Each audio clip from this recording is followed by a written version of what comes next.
오늘 말씀 제목은 너는 내 것이라. 너무나 우리에게 익숙하게 알려진 본문입니다. 오늘 이 말씀 본문을 통해서 하나님께서 저와 여러분을 어떻게 바라보고 계신지, 그리고 우리를 통해서 무엇을 얻고자 하시는지를 말씀을 통해 깨닫는 은혜가 있기를 소망합니다. 지금 시대는 기독교인으로서 자존감이 참 떨어지는 시대를 우리가 살아가고 있습니다. 우리의 조국 대한민국만 봐도 정부 방침에 의한 이 예배 모임에 대한 규제들, 또한 날로 거세어지는 각종 차별 금지법들, 이런 것들로 인하여서 위축되는 신앙인들, 그것이 바로 우리들이죠. 어느 사회학자가 현대사회를 이렇게 얘기했습니다. 현대사회는 위험사회다. 위험사회. 이제 더 이상 안전지대가 없는 것 같습니다. 여러분, 그 어느 때보다 우리는 안전에 가장 많은 돈을 지출하고 있어요. 그러나 그렇게 안전에 많은 것을 투자하면 할수록 더욱 이 사회는 위험한 사회가 되어가고 있는 것 같습니다. 그러나 이러한 위험, 이러한 고통, 이러한 두려움들은 지금만 있는 것은 아니었죠. 지금부터 2800년 이사야 선지자 시대에도 바로 이러한 두려움, 이러한 위험은 그때도 실존했습니다. 본문은 위험사회, 다시 말해서 그 알 수 없는 두려움과 고통이 난무하는 이 세상에서 유일한 희망, 참된 소망이 무엇인지를 우리에게 말씀해 주고 있는 귀한 본문입니다.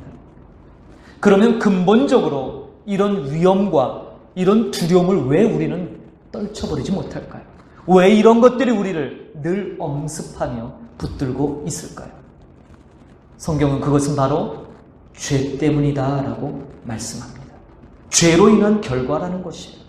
여러분, 죄를 지면 사람이 굉장히 이기적인, 자기 중심적으로 바뀝니다. 원래 사람은 하나님 중심으로 살도록 지음받은 존재인데 죄가 들어옴으로 말미암아 사람은 하나님 중심이 아닌 자기 중심적으로 바뀐다는 사실이에요. 우리의 인류 최초의 조상이었던 아담과 하와가 바로 그것을 증명해 줬죠. 그 후손들이 우리들도 늘 우리 중심, 나 중심, 자기 중심적으로 모든 것을 바라보고 생각합니다. 여러분, 한국의 가장 최고의 기업은 삼성이겠지요. 삼성의 신입사원들을 뽑으면 업무에 투입하지 않고 여러 달 동안 신입생 교육을 합니다. 그런데 이 대기업의 신입생 교육 프로그램, 수개월에 걸쳐 엄청난 돈을 투자해서 신입사원들을 교육하는데 교육의 모토가 딱 하나예요. 목표가 하나예요. 뭐냐? 배려래요, 배려. 왜 그럴까요? 왜 배려를 가르칠까요? 삼성에 들어올 만한 사람들은 다 왕자님, 공주님들만 오셨기 때문에 남부를 꾸 오직 자기만 최고인 줄 아는 사람들이 왔다라는 거예요. 그래서 수개월에 걸쳐서 막대한 자금을 투입하며 그들을 바꿔놓는 곳이 뭐냐? 공동체. 남을 위한 배려심. 21세기가 아무리 기술이 우위에 있는 사회일지라도 인간관계에 있어서 다른 사람을 존중하는 법, 다른 사람을 위해 배려하는 법, 그리고 함께 더불어 가는 법을 배우지 못하면 초인류 기업을 이끌어갈 인재가 될 수 없다라는 것이 기업의 판단입니다. 여러분, 세상 기업도 이런 방법으로 사람을 변화시킨다면 우리 하나님께서는 어떻게 저와 여러분을 변화시킬까요? 오늘 본문의 내용을 가만히 보니 끊임없이 하나님께서는 당신의 주권을 말씀해요. 이상하죠? 우리를 변화시키고 뭔가 우리를 위해 촉구한다면 우리 측면에서 뭔가 말씀을 주어줘야 되는데 성경은요, 아니요. 다르게 얘기해요. 하나님의 주권을 더 강조해요. 하나님의 하나님 되심을 보라고 우리에게 촉구해요. 이게 오늘 본문의 메시지예요. 오늘 본문 1절을 보면 여러분들이 너무나 잘 알고 있는 그 유명한 말씀, 야곱아, 내가 너를 창조했다. 이 창조했다, 이 지으셨다는 말씀, 내가 너를 구속했다. 여러분, 오늘 말씀 제목처럼 너는 내 것이라. 하나님이 우리를 지으셨기 때문에 우리는 하나님 거라는 거예요. 그런데 구속하셨다라는 말씀이 나오죠. 구속했다. 원래 하나님 건데 도망갔어요. 죄로 인해서 하나님의 소유로부터 떨어져 나갔어요. 그 소유권자로부터 도망갔지만 다시 하나님께서 되찾아 오셨다는 말씀이 구속하셨다예요. 그러므로 너희는 내 소유다라고 말씀하세요. 여러분, 이 소유라는 말은 원어의 의미가 보물, 보화라는 뜻이에요. 너희는 나의 보물이야. 아주 귀한, 값진, 소중한 것들이야 라고 말씀하죠. 특별히 하나님께서 오늘 이사야서 43장에 저와 여러분을 향하여 야곱, 이스라엘이라는 이름을 부르십니다. 야곱은 무엇입니까? 하나님의 복을 나의 힘으로 좀 얻어보려고 일생을 움켜잡아보려고 했던 그 야곱. 그러나 그의 삶이 바뀌어서 이제는 야곱이 붙드는 삶이 아닌 하나님께서 붙잡아 주시는 삶. 여러분, 하나님께서 붙잡아 주시는 삶이 바로 이스라엘. 할렐루야. 바로 그것이 하나님의 백성인 것이죠. 이게 1절에 선언하고 있어요. 그리고 이어지는 2절, 하나님의 그림 언어들이 나오고 있죠. 우리를 교육해 주세요. 물 가운데로 지날 때 내가 너와 함께 할 것이고, 강을 건널 때 물이 너를 침몰하지 못하게 내가 보호하리라. 내가 불 가운데로 지날 때 타지 아니할 것이고, 불꽃이 너를 사르지도 해하지 못하도록 내가 보호할 것이다. 그런데 여러분, 우리는 생각합니다. 물, 불 이런 거 거치지 않고 좀 인도하시면 안 되나요? 여러분, 이러한 물과 같은, 불과 같은 이런 고난과 이러한 연단이 필요한 이유는 바로 이것들을 통해서 저와 여러분이 정결하게 되기 때문이지요. 고난을 통해 하나님을 더 순결하게 바라볼 수 있기 때문이지요. 오늘 말씀은 그러한 어려움들, 그런 고난이 늘 우리 삶에 있다라고 말씀해요. 없는 게 아니에요. 그럼에도 불구하고 우리가 두려워하지 않을 이유, 두려워할 필요가 없는 이유는 바로 우리가 하나님의 것이기 때문이다라는 사실이에요. 할렐루야. 여기에 우리의 소망이 있어요. 너는 내 것이라. 4절부터 7절은요, 하나님의 소유가 되었다는 것이 도대체 실제적으로 무엇을 가리키는가에 대한 언급이 나와요. 사실 오늘 본문은 장차 포로로 끌려갈 이스라엘을 향한 메시지이기도 해요. 하나님의 백성들, 그러나 그들이 범죄했고 하나님의 그 어미하신 경고에 불구하고 그들은 그 죄로부터 돌이키지 않았을 때 심판을 받습니다. 그러나 그 심판은 그들을 멸망시키기 위한 심판이 아닌 다시금 하나님께로 돌아오게 하기 위한 하나님의 사랑의 도구였죠.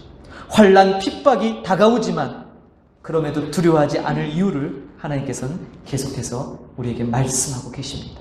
특별히 오늘 본문 우리가 1절에서 7절을 보는데 1절과 7절은요, 바로 내가 너를 지었다, 내가 너를 만들었다는 게 반복되고 있어요. 하나님의 소유, 분명하게 그 소유가 어디에 있는 것을 우리에게 일깨워주고 계시죠. 저와 여러분이 어떤 사람인가를 알게 되었다면 그 다음으로는 우리는 어떻게 살아야 하는가, 그게 이어지는 8절부터 13절이에요. 뭐죠? 이스라엘, 하나님의 백성은 여호와의 증인이라는 거예요. 뭘 증언합니까? 하나님께서 저와 여러분이 행하신 놀라운 일들을 드러내는 삶, 그것을 증언하는 삶, 그것이 바로 우리들의 존재 의미라는 사실이에요. 한 절 한 절 볼게요. 1절을 보니까 야곱아, 이스라엘아, 다른 말로 나의 백성아, 내 아들아, 하나님께서 저와 여러분의 정체성을 분명하게 다시 되찾아주고 계세요. 2절에서 내가 바로 너는 나의 것이기 때문에 내가 너를 구원할 거야. 3절에는 얼마나 하나님께서 나를 사랑하신지를 우리에게 보여주죠. 특별히 3절에 속량이라는 단어가 나오죠. 애굽을 너의 속량물로, 구스와 스바를 너를 대신하여 주었노라. 여러분, 속량이란 말은 포로나 노예들에게 관련된 용어이죠. 제가 자주 언급하는 예화입니다. 제가 어렸을 때 감명 깊게 봤던 벤허라는 영화 기억나시죠? 거기 보면 노예들이 타고 다니는 갤리선이 나옵니다. 갤리선. 배 밑창에 노예들이 쇠사슬에 묶여 그냥 뭐예요? 그곳에서 노를 젓는 바로 그거. 물 한 모금과 쌀 한 줌을 줘요. 밥이 아니에요. 생쌀. 그리고 그 생밀. 그래서 이거를 물 한 모금 먹고 입에 넣고 그러면서 식사를 하는 거예요. 그것도 하루에 한 번. 용변을 그 자리에서 봅니다.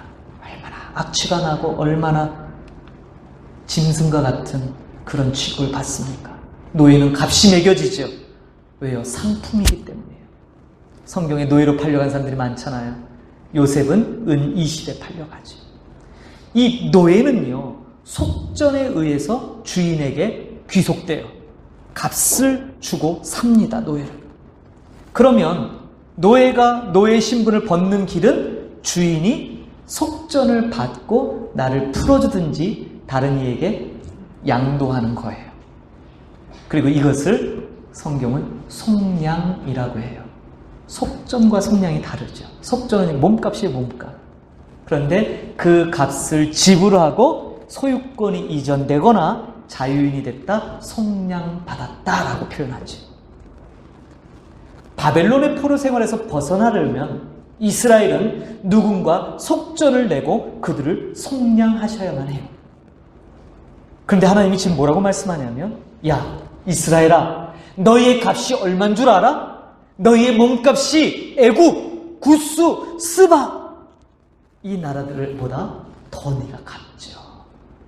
우리에게는 별로 와닿지 않는 표현이지만 바벨론에서 포로 생활하고 있던 이스라엘, 장차 이 말씀을 들어야 될 이스라엘에게 있어서 이 말씀은 놀라운 그 자체예요.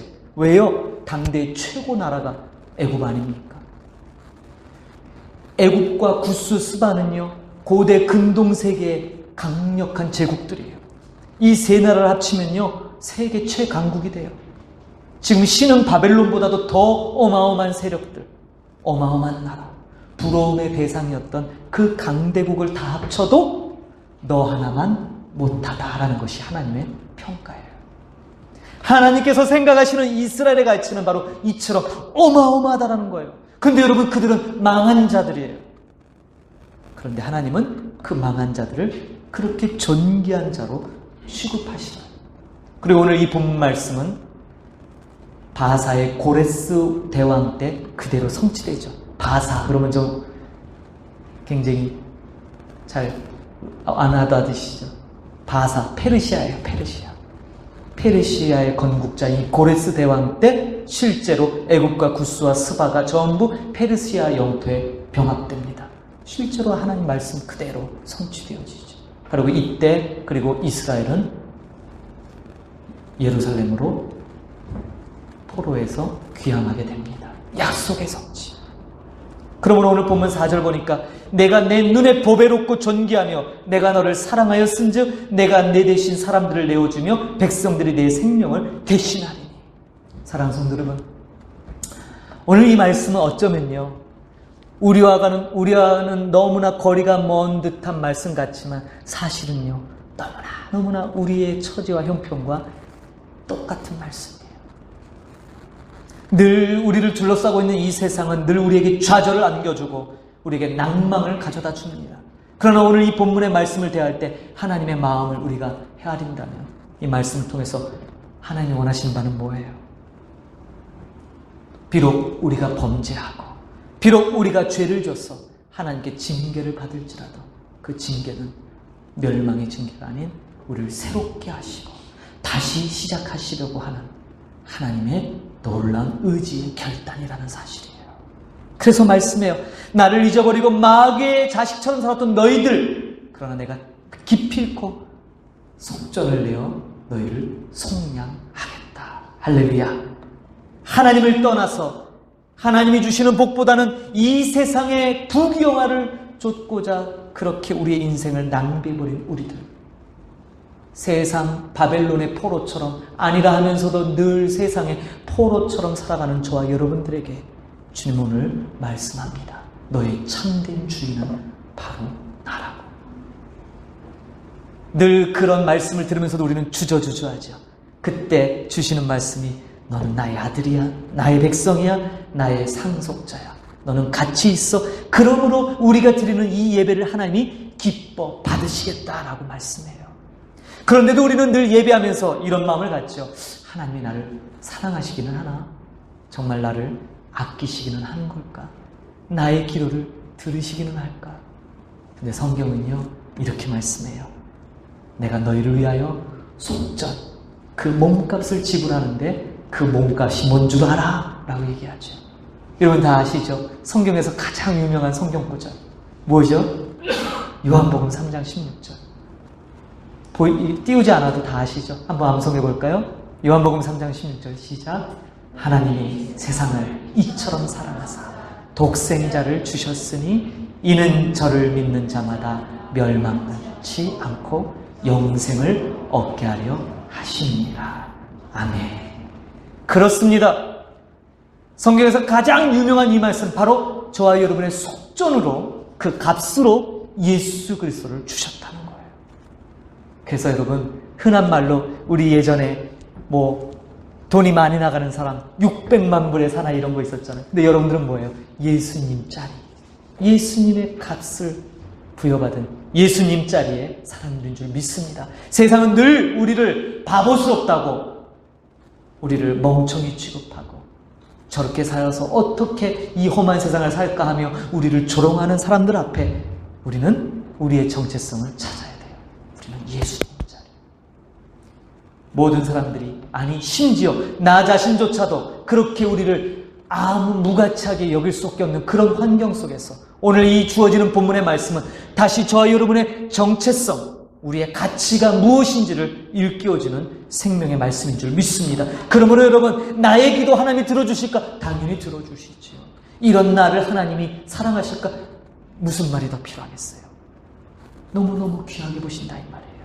여러분, 타락한 인간의 눈이 아닌 창조주 하나님의 눈으로 보는 그 시각이 중요한 거예요. 우리가 우리 자신을 어떻게 평가하는가 보다 하나님이 지금 저와 여러분을 어떻게 평가하고 계신가, 그것이 중요한 것이죠. 그러므로 여러분, 오늘 말씀의 요약으로 이렇게 말씀을 맺을 수 있어요. 지혜의 근본이신 그분이 나를 평가하시기를 너는 내 눈에 보배롭다. 아멘. 전지전능하신 하나님이 여러분을 평가하시기를 너는 나의 생각에 존귀한 존재이다. 할렐루야. 사람의 머리털까지도 세시는 그분이 나를 평가하시기를 너는 내 마음 가운데 지극히 사랑스럽단다. 할렐루야. 사랑하는 성도 여러분, 하나님의 말씀에서 여러분들의 정체성을 찾는 이 시간이 되기를 소망합니다. 망가진 세상을 회복하는 길은 창조주 하나님께로 돌아가는 길뿐입니다. 100년 전 미국에서 있었던 일입니다. 이제 막 자동차가 보급되어 도로를 메꾸고 있을 때 한 정비공이, 차량 정비공이 차를 몰고 가는데 이 차가 고장이 나버렸어요. 그래서 길가에 차를 세우고 엔진을 점검하는데 그래도 차 전문가 아닙니까? 정비공. 그런데 고칠 수 없는 거예요. 그런데 지나가던 한 차가 딱 서더니 나이가 지긋지든 노신사가 내려서 이렇게 얘기합니다. 이보게 차가 고장났나? 내가 좀 봐줄까? 그러자 이 정비공이 얘기합니다. 당신이 누군지 모르겠지만 내가 차 정비공이에요. 내가 지금 못 고치고 있는데 당신이 무슨 수로 이걸 고칩니까? 노인이 얘기합니다. 그래도 한번 나에게 기회를 줘보게. 그리고 노인이 그 엔진을 바라보며 몇 군데를 손을 만지고 시동을 걸게 합니다. 시동을 걸어보니 시동이 걸렸죠. 이 정비공이 눈이 동그래지고 도대체 당신 누구신데 차 정비공인 내가 못하는 걸 고치십니까? 내가 그 차 만든 헨리 포드라네. 여러분 잘 아시는 그 예화. 만든 자가 얼마나 잘 알까요? 여러분 정말 하나님이 저와 여러분을 만드셨다는 사실, 여러분을 지으셨다는 사실 정말 믿으세요? 여러분 믿으신다면 이 두려움과 고통과 모든 것이 엄습하일 때 나의 존재를 결정짓는 분은 세상이 아니라 하나님이라는 사실에 여러분 소망을 두시길 바랍니다. 그리고 오늘 하나님 여러분이 분명히 말씀해요. 야곱아, 이스라엘아, 내가 너를 지었노라. 그러니 너는 나의 것이다. 내 것 하나님 한 번도 포기하신 적이 없어요. 절대 누군가에게 다시 빼앗기지 않는데요. 길이 안 보이십니까? 길이 안 보이는데 창조주자 하나님께서는 길이 보인다 말씀합니다. 여러분, 우리가 그토록 원하는 평화, 안전은 우리가 지금 무엇을 하고 있는가의 문제가 아니라 누구와 함께 하고 있는가가 판가름하는 거예요. 다시 한번 여러분 자신이 하나님 앞에 얼마나 존귀한 자라는 사실을 깨닫길 바랍니다. 여러분 그거 아세요? 사랑을 받는 것보다 사랑을 하는 게 더 가치 있는 거잖아요. 그치요? 여러분, 그럼 지금 여러분들이 하나님을 사랑하세요? 하나님이 여러분을 사랑하세요? 하나님이 여러분을 사랑하시는 거잖아요. 그쵸? 예, 하나님이 여러분을 사랑하세요.